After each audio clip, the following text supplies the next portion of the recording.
Can we just admit that this movie went to crap halfway through? HELLRAISER!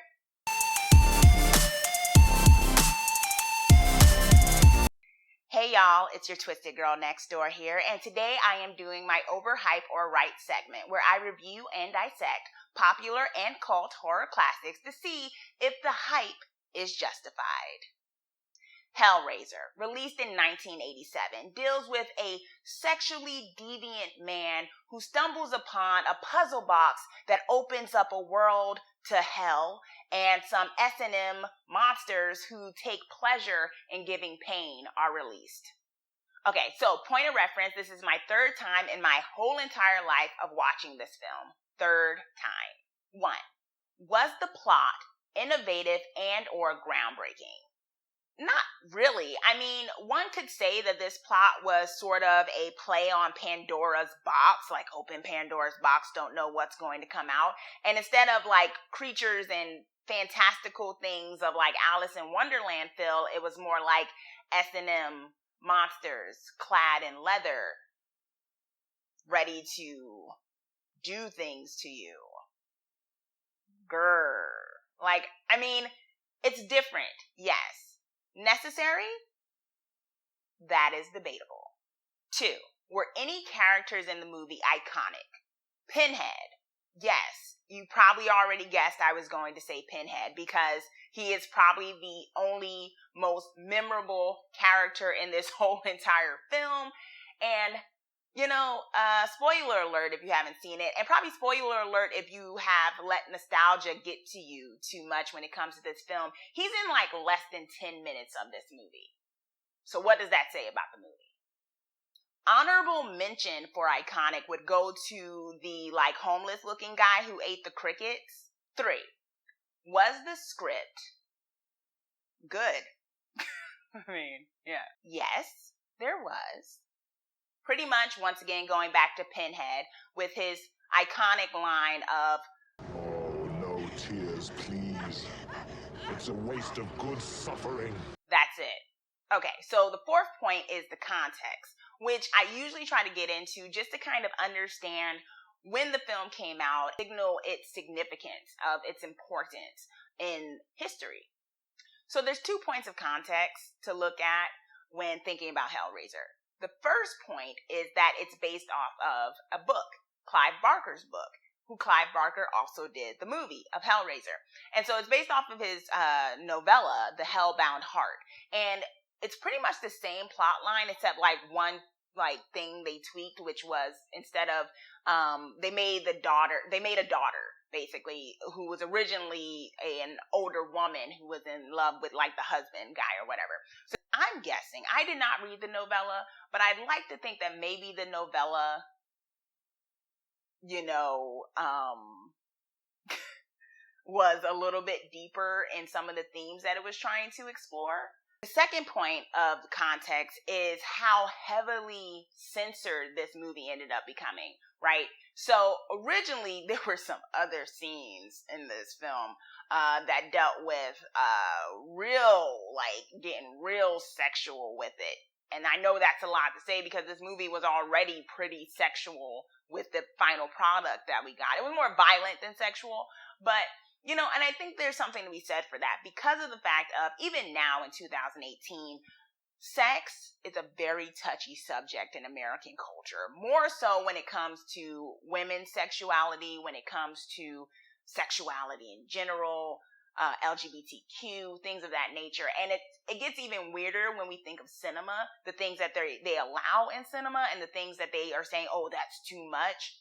And, you know, and looking and doing the research about the film, you do read that they, you know, were pushed, you know, couldn't show a third thrust when it came to like having sex, you know, no anal, things of that nature. And these were things he was trying to put into the film, Barker and stuff like that.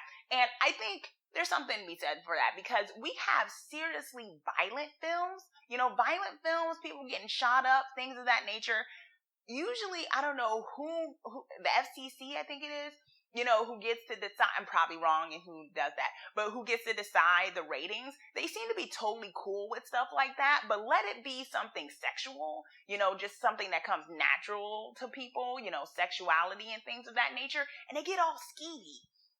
And I do think there's something to be said that Hellraiser attempted to push that boundary and do it within horror, because we all know the horror genre is very good at pushing of boundaries and being progressive in some ways. And I think maybe this film attempted to do that when it came to the idea of expressing sexuality. With that said, I'm kind of glad that it was censored a bit much, because, I mean, even in the final product, let's be real, it kind of came off like, those Cinemax movies that, you probably watched at 2 a.m. in the morning. 5, and probably the most important, is this movie scary? I think it's scary if you're scared of... No, this movie's not scary. It's not scary, okay? It's more creepy than scary. And that's not a bad thing. I mean, it's horror. Horror doesn't always have to be jump scares. And I do think there's something about the intermingling of sex and violence that, what it sparks inside of us as humans can make us think and make us feel things. Maybe it is fear, depending on your relation to those topics. With that said, I want to get into the cons/flaws of the film, because horror classic or not, no film is perfect. Where did this movie take place? Right? Like what was the location? Can you remember? Probably can't, because there was no location. If you do your research, it shows that they decided like halfway through that it wasn't going to be a distinctive city. And I think that's weird. I think you need to pick a spot, because it helps like develop the atmosphere. Like, are you in Boston? Are you in New York? Is it Jersey? Is it Los Angeles? That creates a vibe, how the people, the supporting characters act, the culture around them, what they find important. And when you don't have that, it just seems like it's some nondescript place. The second con was the length. I think this movie would have been great as like an hour-long episode of The Twilight Zone, like a more sexualized version. I feel like, and that's probably why the movie went to crap halfway through, because they had to fill some spots in. I think this would have been great as like an hour-long feature. Which is connected to my third and final con, which was, like I said, the plot went to crap, y'all. Like, I mean, I don't know. The first 2 times I watched this film, the first time I think I enjoyed it. I think I was way younger, so I was like, whoa, this is like edgy. And then the second time I was like, it's okay, And then this third time when I watched it critically, I was like, man, there's a lot of stuff that's not making sense. Like halfway through, just in terms of how the Cenobites started acting, them kind of going after the young girl after a bit, when, the whole rule, they created a rule here that they only went after people who deserved the puzzle box, yet somehow they were starting to try to kill, the girl and her boyfriend. And I'm like, wait a minute, why are they doing that? It just got weird. And not like the original weird that it started out in, but just kind of like, we need some action, kind of weird. And it just kind of took away from it. It just, everything went, it like literal chaos happened on screen. And that's what happened with the script. With all of that said, is the hype justified when it comes to Hellraiser? Love saying that. Hellraiser being a horror classic.